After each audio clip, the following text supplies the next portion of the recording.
Does the member wish to stay for the balance of question time? Question number 9, Jacqui Dean. Thank you, Mr Speaker. My question is to the Minister for the Environment and asks, what reports has she received on the environmental impacts of the Rena grounding?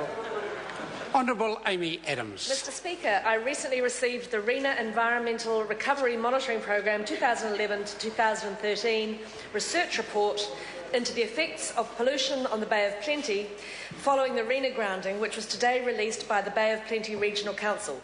The results show that initial fears of long-lasting and negative effects on beaches, reefs and fisheries can for the most part be put to rest.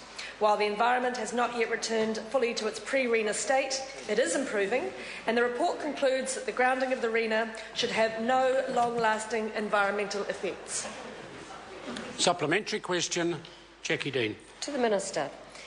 How did the government work with local communities to mitigate the impact of the grounding?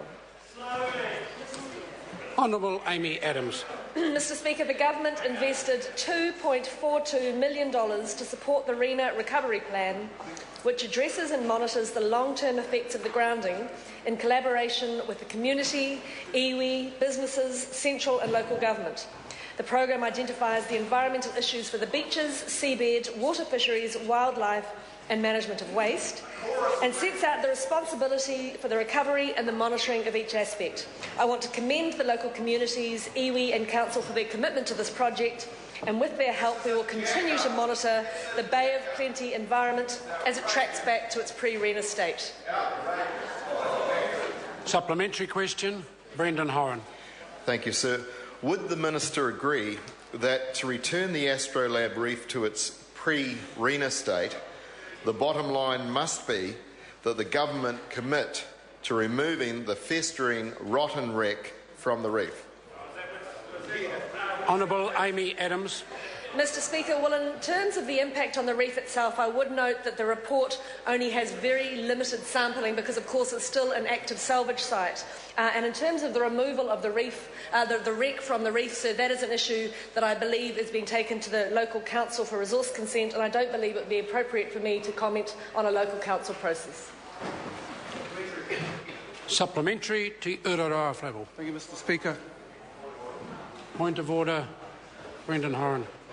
That the government commit to removing the festering rotten wreck. And the Minister very adequately addressed that.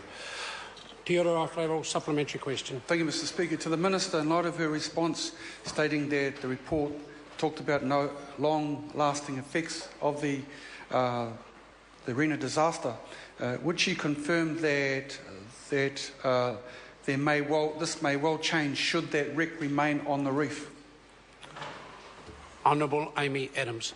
Well, Mr Speaker, the report doesn't make any comment about the impact on the reef from the wreck staying or going, so that's not a question I feel able to answer. As I mentioned in answer to the previous question from Mr Horan, whether or not the wreck remains on the reef is a matter of live debate and application, I understand, to the local councils, and all of the information in relation to that will be put as part of that process. Question number 10. Mr. Hipkins. Mr Speaker, my question is to the Minister of Education. Is